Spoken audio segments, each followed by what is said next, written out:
나는 생각한다. 고로 나는 존재한다. 워낙 유명한 말이라 한 번쯤 들어보셨을 텐데요. 철학자인 데카르트가 남긴 말입니다. 어디선가 들어봐서 이미 알고 있는 말이지만 단지 이 말만 들어서는 어떤 깨달음을 얻기는 어렵습니다. 나는 생각한다. 고로 나는 존재한다라는 말은 아무리 옳은지 그른지 의심한다 해도 지금 여기에서 사고하는 나의 정신이 있다는 사실만은 부정할 수 없다라는 의미라고 하는데요.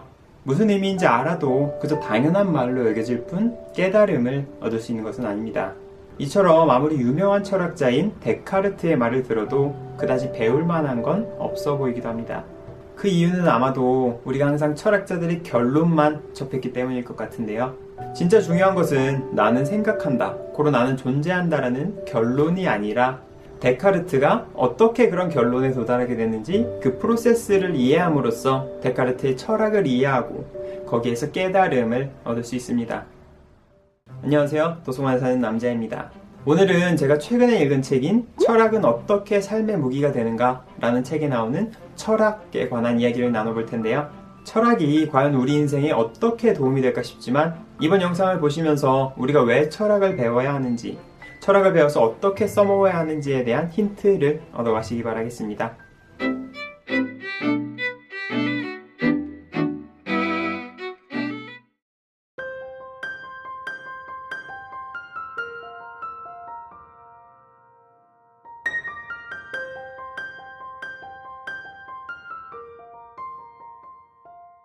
우리는 살아가면서 수많은 대립을 경험합니다.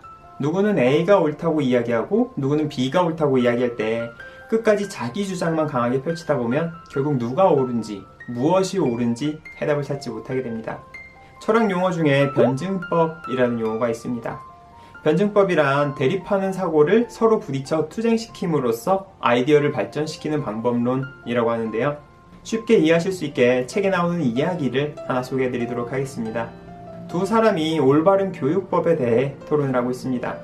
A라는 사람은 아이들마다 발육 상태와 관심 분야가 다르므로 개개인별 맞춤 교육을 시켜야 한다고 주장합니다. B라는 사람은 같은 연령의 아이들을 모아 같은 커리큘럼으로 획일적인 교육을 시켜야 한다고 주장합니다. 이때 A는 서당 시스템에 가깝고 B는 지금의 학교 시스템과 비슷한데요. 두 사람이 자기 주장만 강하게 내세우다가는 결국 무엇이 더 나은지, 무엇이 옳은 교육법인지 결론에 도달하기 어렵습니다. 하지만 최근에 정보통신 기술이 발달하면서 이 대립하는 두 사고를 절충시켜 트레이오프를 해소할 수 있는 교육 시스템이 가능해졌습니다. 바로 인터넷을 통해 같은 커리큘럼을 획일적으로 가정에서 학습하고 학교에서는 자신이 모르는 것을 개별적으로 교사에게 배우는 방식인데요. A와 B가 자신의 주장만 옳다고 주장했다면 결코 이 결론에 도달하지 못했을 겁니다. 하지만 A와 B가 상대방의 의견에도 귀를 기울이고 함께 아이디어를 발전시켜 나갔다면 C라는 새로운 아이디어를 얻을 수 있게 되기도 합니다. 우리는 이렇게 대립하는 사고를 통해 훨씬 더 나은 해답에 도달할 수 있습니다. 그러니 무작정 상대방의 의견이 틀렸다고 생각하기보다는 서로의 의견을 절충해서 진퇴제라는 진보된 아이디어를 찾아내보는 것은 어떨까요?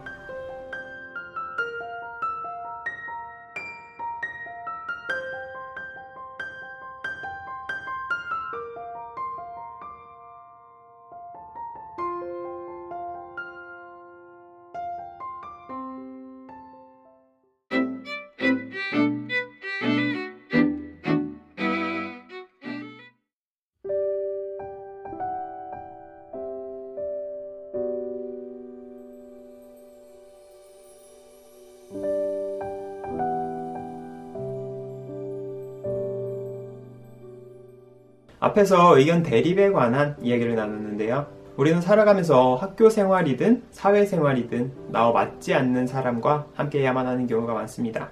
세상을 혼자 살아가지 않는 한 나와 맞지 않는 사람은 어디에나 있기 마련인데요. 그럼에도 우리는 끊임없이 나와 맞는 사람만 찾아다닙니다. 그러다 보니 따돌림이 생기기도 하고 끼리끼리 어울려 다니는 파가 생기기도 합니다. 레비나스는 자신의 스승인 슈샤니 옹과 제자인 자신과의 관계에서 세계를 보는 다른 시각을 얻을 수 있었다고 하는데요. 우리는 모르는 것을 알기 위해 지금 알지 못하는 일들을 접할 기회가 필요합니다. 알지 못한다고 마음에 들지 않는다고 피하다 보면 알게 될 기회를 놓치게 되고 알므로써 변화할 수 있는 기회 또한 놓치게 됩니다. 물론 맞지 않는 사람과 억지로 만나고 만나야 할 필요 없는 사람과 억지로 만날 필요는 없습니다. 하지만 인생을 살아가다 보면 이해할 수 없는 사람과 함께해야 하는 경우는 정말 많은데요. 어차피 마주쳐야 하는 관계라면 싫다고 마냥 배척하기보다는 얼굴을 마주하고 대화를 나누며 이해의 가능성을 교환하고 본인의 시야를 넓히는데 도움이 되는 기회로 삼아보면 어떨까 싶습니다. 당연히 말처럼 그리 쉽지만은 않겠지만 말이죠.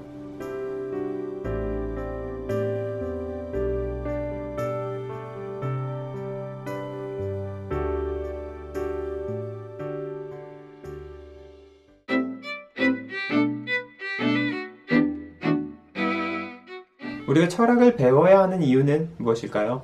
저자는 책의 프롤로그에 우리가 철학을 배움으로써 얻을 수 있는 이점을 4가지 소개하고 있습니다. 철학을 배움으로써 얻을 수 있는 가장 큰 소득은 지금 눈앞에 벌어지고 있는 일을 깊이 있게 통찰하고 해석하는 데 필요한 열쇠를 얻을 수 있다는 점이라고 합니다. 경영자든 직장인이든 모든 비즈니스맨들은 철학을 통해 비판적인 사고의 핵심을 배울 수 있다고 말합니다. 지금은 시대의 흐름에 맞춰 현재의 사고방식과 행동을 비판적으로 검토하고 변화시켜야 하는 비판적 사고가 필요한 시대인데요. 철학자의 사고 과정을 통해 우리 역시 비판하고 고찰하는 지적 태도와 관점을 얻을 수 있다고 이야기합니다. 어젠다는 문제나 과제 등을 의미하는데요. 요즘 시대의 중요한 혁신은 사회가 가진 중요한 과제를 해결함으로써 실현되기 마련입니다. 철학을 통해 어젠다를 정하면 우리 앞에 놓인 수많은 과제를 해결할 수 있게 된다고 합니다. 철학을 배워야 하는 마지막 이유는 2번 다시 같은 빅을 되풀이하지 않기 위함이라고 합니다. 과거의 철학자들이 어떤 물음에 마주했고 그 물음에 대해 어떻게 생각했는지를 배운다면 우리는 그들의 과오를 되풀이하지 않을 수 있다고 이야기합니다. 이는 우리가 굳이 시행착오를 겪지 않아도 그들이 어렵게 얻어낸 교훈을 상대적으로 쉽게 얻을 수 있는 방법이기도 합니다. 저자는 이와 같은 4가지 이유를 통해 우리가 철학을 배워야 한다고 이야기하고 있습니다. 물론 철학을 배우지 않는다고 살아가는데 큰 문제가 생기는 것은 아닙니다. 하지만 철학을 배우고 그 철학을 우리 삶에 어떻게 적용시킬지를 고민해 본다면 살아가면서 마주하게 되는 수많은 문제들에 조금 더 현명하게 대처하게 될 수 있지 않을까 싶습니다.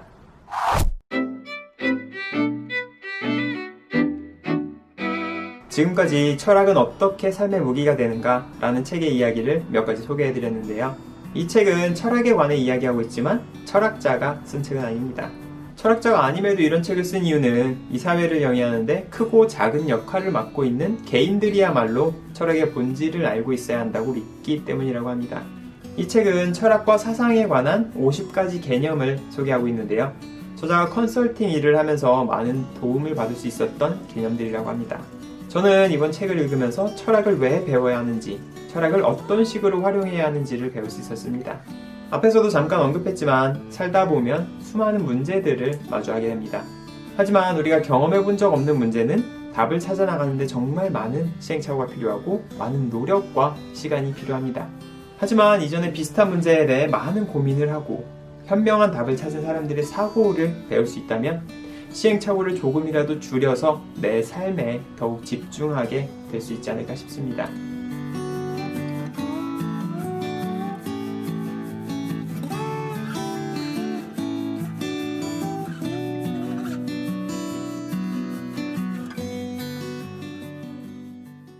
이번 책 리뷰 영상은 생각보다 많이 길어진 것 같은데요. 책에서 소개해드리고 싶은 내용이 더 있었는데 영상이 더 길어질 것 같아서 이렇게만 정리해서 소개를 해드렸습니다.